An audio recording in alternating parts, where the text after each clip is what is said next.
This is written to give my children the important things in my life. This dates back to the year of 1880. My parents were living in Danville, Illinois, and in April of that year, Sister Alice was born. Papa worked on the railroad, and in those days the wages were low, and there was no compensation for men out of work or if they were injured. They also worked very long hours. So he worked on different railroads, always in an effort to get a better job and more pay. Then in May 17th, 1881, little Fanny came. She was a paralytic from her hip down. Well, sometime late in 1882, the folks moved over to Grant City, Missouri. He got a run out of this place, but soon after that, Papa got injured and he lost two of his fingers coupling freight cars. In those days, they used the old-fashioned kind. There was a long pin that was dropped into a corresponding hole, and his hand got caught between the two connections. So there was no income. Mama did washing for some of the railroad men, and little Fanny was no trouble. It was a severe winter, though, and they ran out of coal that they had laid in. Mama had it so hard with the two and me on the road. The company had flat cars along the side loading with where they loaded coal, and Mama always went out to pick up stray lumps that fell when they were loading. But that wasn't enough, so one evening she climbed up on top and threw some off. She felt that the company owed it to them. When they caught her, they ordered her to get down, but she wouldn't. So they came up to her, and then they discovered her condition. They were wonderful after she explained about Papa's injury, and they threw off enough coal to cover the rest of the winter. I was born March 16th, 1883, and soon after that, the family moved back to Atchison or Hiawatha, Kansas, I'm not sure. Little Fanny was like an angel, always telling Alice how she would help Mama when she got big. She'd sit flat on the floor, always fully and good. I don't know her exact age when the dear Lord took her. I think about 5. She was a blessing to us while she lived. They said her intelligence was far beyond her years. Mama had 3 sisters and a brother. Abby was the oldest. Will was next, then Dora and Sadie. She was about 14 when I was born. Grandma Woodruff lost her husband. I never knew him. Abby was married to a Frank Hamilton. They had 4 children, Pearl, Jim, Blanche, and Mabel, who died at infancy. About 8 months after I was born, little Carrie was born dead. Sadly, she was buried in Atchison, and Fanny beside her later. Grandma was a saintly soul. She often came and helped our mother, and always kind and gentle. Uncle Will was in the real estate business, and he lived at home and never married. Dora was good. She was a good help to us, too. In May of 1886, our darling Susan Bessie was born. Such a lovely child, curly hair and so fair. She reminded Mama of Fanny, and we all loved her so. Papa was working on the railroad near Atchison, and he was home now more with us. In April of 1887, Papa got to see his boy, and too bad, he looked just like a girl, with the most beautiful curls, but we all loved him. The two were so near the same size. They used the same buggy. One time Aunt Dora was with us and a circus came to town. Alice was big enough, so Papa asked her if she wanted to go with him. And so they did. It was out on the edge of town. And then Aunt Dora was feeling sorry that Mama got out so little, so she told her to get ready, and they would take us 3 children and go too. It was about a mile, but there was a shortcut by going along the railroad tracks. We had to go over a high place where it sloped down on both sides about 50 feet.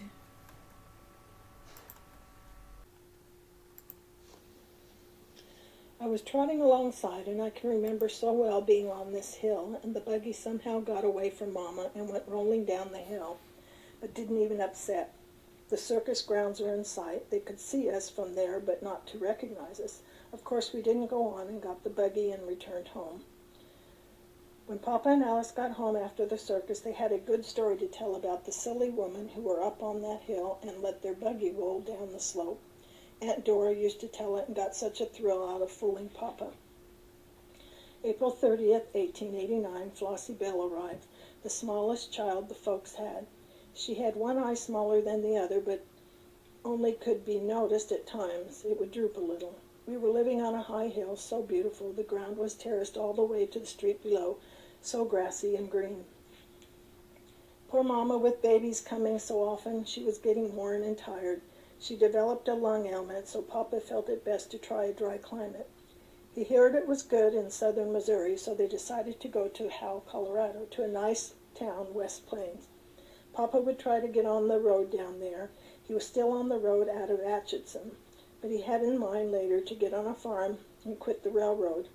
When they arrived, they rented a 5-room house. We lived there several months and later moved across the other side of town. In December 12, 1890, Charlotte Queen was born. Alice and I got started in school that we lived near. Grandma and her family were still in Kansas somewhere. Just before we left, Mama's sister Sadie got burned to death from a hanging lamp which fell from the ceiling. She was sitting under it, holding a baby she was caring for. While the parents were out, there were 2. Outside, the ground was covered with snow. When the lamp fell, it broke and the oil caught her on fire. She broke a window nearby and threw the babies out. She was cut by the glass and was burned too bad. She shortly died. About this time, a friend of Papa's was working on the Colorado Midland at Leadville.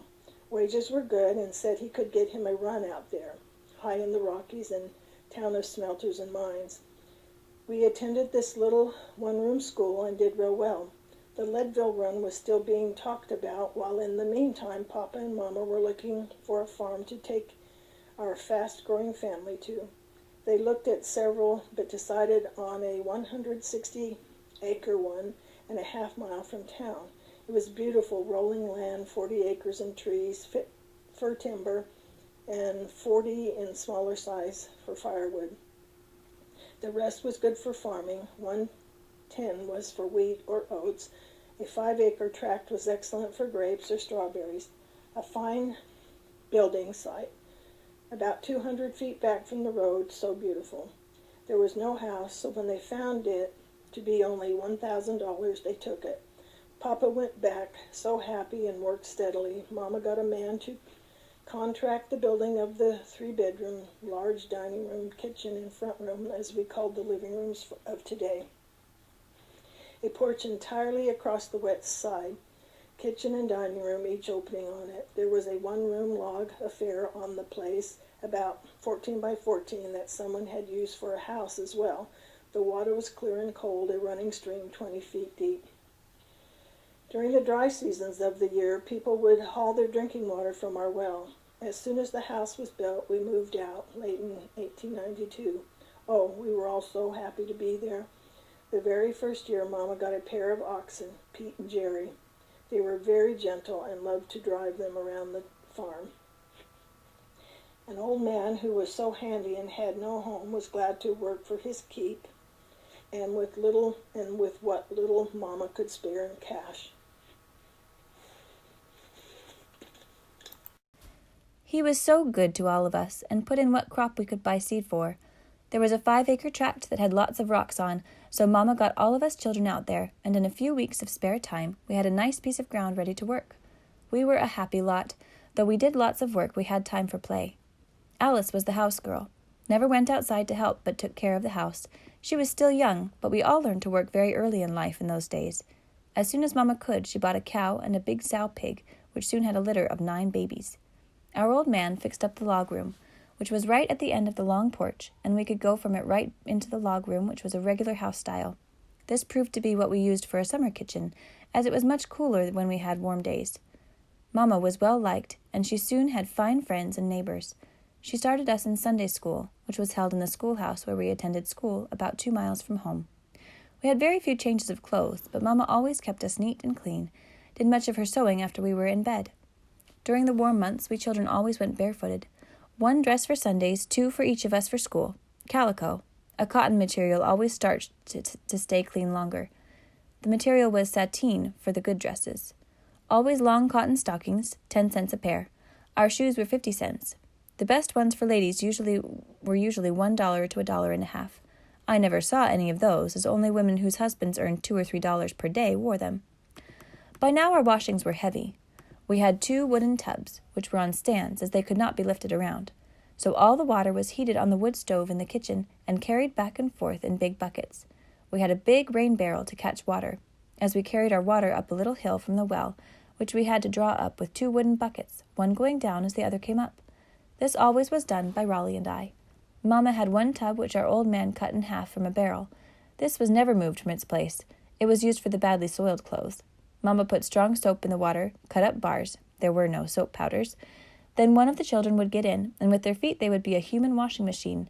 If we needed a stronger cleanser, we had to use lye. Clothes were spread on fences, except all flat pieces were spread out in front, on the beautiful grass, clean too, as there was no dust, not much wind. Sheets were made of unbleached muslin, very cheap, 5 to 10 cents per yard. The same stationary tub used for tramping clothes was also our bathtub. Saturday evening we started in early, as our family was big. After we were all finished, the old man came in from the back and got his turn.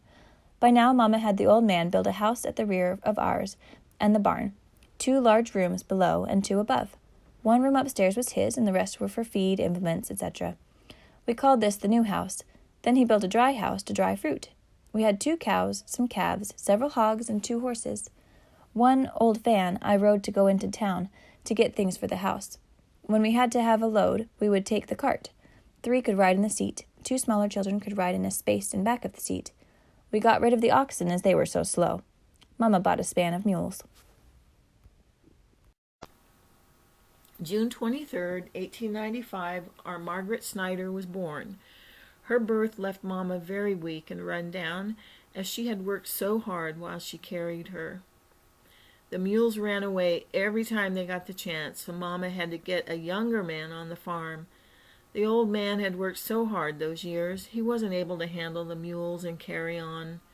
She hired a young man in our neighborhood by the name of Wes White, about 22 years old, a good Christian, very quiet, and a wonderful disposition. I do not remember what really happened to the older man. All this time Papa was on the road. He went out and took the run from Leadville to Aspen, a distance of 77 miles. He would go over in the morning and return the next evening. In winter, when the snow was on, it took 3 engines to pull the freight cars over the high points. He was the conductor. About this time, Grandma Davis, Papa's mother, who had been a widow for many years, came to live in West Plains. She was bringing up Charlie, son to Papa's brother, who was also a railroader, who worked out of Grand Junction, Colorado. Aunt Kate, whose name had been Oral, died when Charlie was born, so Raleigh had a boy to have fun with. His father was Snyder. Papa came home 2 to 3 times each year. He made good money for those days, but it had to be split, as living was high out there. Sometimes Mama didn't get enough, so it was necessary always for her to go into town and get work, always nursing, usually women. This kept her dragged out, along with the responsibilities at home. Although we all worked, and she only had to manage, still that was a load of worry. It was during the Cleveland administration that times were very, very hard. Many times our house had little food, except what we raised, but Mama didn't have enough now to pay a hired man and board him. Mama made so little when she nursed, nobody had money, so in many cases she would get very little but worked long hours. She tried to manage the farm and get enough seed in the ground to help keep crops growing. We always had plenty of milk. Each one of us had our own work to do. Raleigh and I always took care of the outside work. I milked, and we did the rest together. The hardest job for us was the drawing of the water, morning and night, especially in hot weather. We carried most of the water for house use up a short hill. Another job that fell to us was getting firewood. Mama first cut a portion of our North 40 for neighbors to cut. These were blackjack trees, so of course there were plenty of trips from axe cutting. We went up and carried them home in sacks. Papa finally sent home a burro, and in those days women always rode sideways, even on bareback. We called her Polly. Soon after, he sent a male one which belonged to Raleigh. He called Roxy. From then on, we carried our chips down in 2 sacks. We worked hard, but all of us were very carefree and happy. But Mama was so thin and worn. Alice was about 14 when she joined the Free Methodist Church. She was a Christian and took an interest in the Sunday school work. She and Bessie took care of all the indoor work. Flossie helped too. In 1895, a group of miners and Leadville businessmen decided to build an ice palace. As soon as Papa learned about it, he made up his mind he would come home and get Alice and I and take us out there. So early in 1896, he came for us. We never had been away from home. She and I had very few dresses. Mama made us each a new one. We were glad to go, but it did not occur to us that we would look like country feed. The trip out was oh so wonderful. Papa wore his beautiful conductor's cap and the uniform trimmed in brass buttons. We were sure proud of him. He took us to the railroad restaurants where all the men ate, Harvey houses, and when we got within 5 miles of the palace, we could see the lights of all colors. It was early evening, and as we wound around the Rocky Mountains, every once in a while, we got a good glimpse of it. The very first night he took us to see it. It was so big. Large animals, such as deer, were stuffed and frozen in the center of the blocks of ice. This is the first time Alice and I ever saw ice skating. It was surely an experience for us. Of course, we had food to eat that we had never had in our lives back on the farm. I went to work for a lady who had a little girl. Only got $1 a week, but I got my board, and it helped Papa with the money question. I would go home every day between hours and sometimes take the little 3-year-old girl. She was sweet, and the lady was glad to have someone who was used to children. Papa would often take us on this run, Saturday or Sunday. I would climb up in the cupola, and it was much fun. Papa was good to us. He got us everything he could to make us happy, but I couldn't help but thinking how I'd like the rest back home to share it. Of course, materials were cheap, and he got enough for a dress for each of us. It cost very little to have a lady make them. Mine was blue. Alice was pink. It was a cotton material, the nearest looking to silk they made in those days. She trimmed them in wide ribbon, and when they were finished, how proud we were of them. Alice looked like a queen in hers, for she had a good shape, while I was straight up and down with no good waistline. We returned home sometime after the palace melted down. I was 13, and Alice was 16 in April that year. All during the time we were gone, I noticed Alice wrote to Wes, but didn't realize until later, when we were home, that they were in love. So in October of this year, they were married and moved away. On our way home, we stopped off in Kansas City to see Mama's older sister Abby, who was divorced from her husband. She couldn't take care of her 3 children, so he took them, married a wonderful woman who was very friendly with Aunt Debbie, and they worked together so good. The family lived over in Wyandotte across the river. We all visited them and had a good time. This town is now called Kansas City, Kansas. I think that was the only time we ever saw Aunt Abby. Wes's father was a Methodist preacher and preached at our church. When we got home from our trip, Mama was terribly run down, and Papa took her to Washington, D.C., where he was told a good college was. Physical culture and other things like dramatics were taught. Grandma Woodruff came from Joplin, where she, Will, and Aunt Dora were. Grandma cooked in a small restaurant, and she was always so good to us. He took Mama and Grandma with us, and a saintly soul who read the Bible and talked about things of God. It was wonderful to be with her. She was so mild and gentle. Mama picked up and gained in health, came home after her graduation in 1897, and taught physical culture. Didn't make much, but every little bit helped.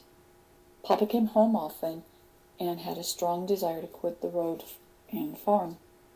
But he wasn't a farmer and had no luck with the things he attempted to grow. Once he spent quite a bit and put out some choice strawberry plants, but they never thrived, so he went back as soon as the 6-month furlough expired.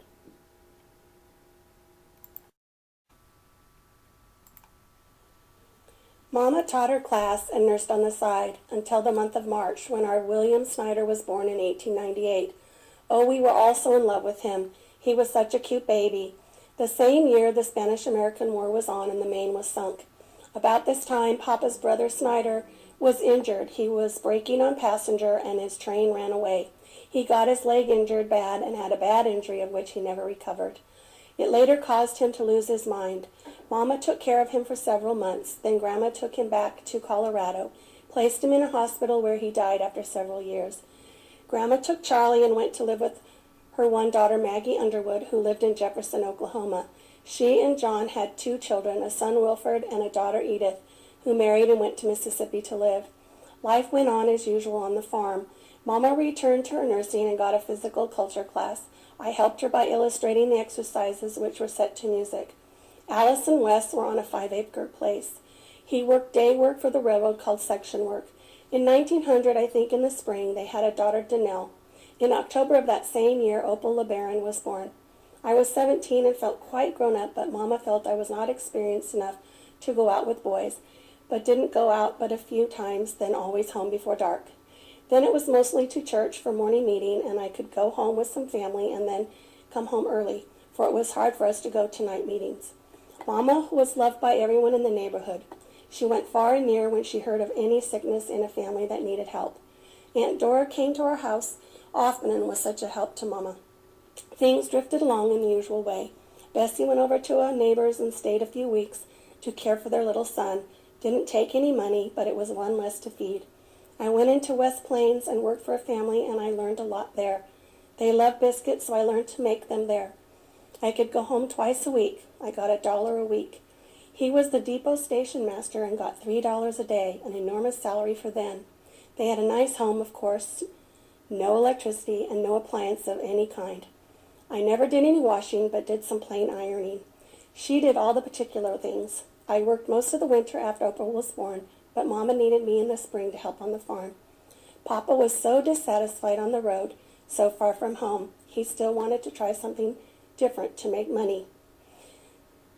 It was about the 1st of May in 1901 that he heard about the sugar beets down near Pueblo, Colorado. Acres and acres were being planted. He thought if he could take a contract to top and pile them, he could get away to give it a try.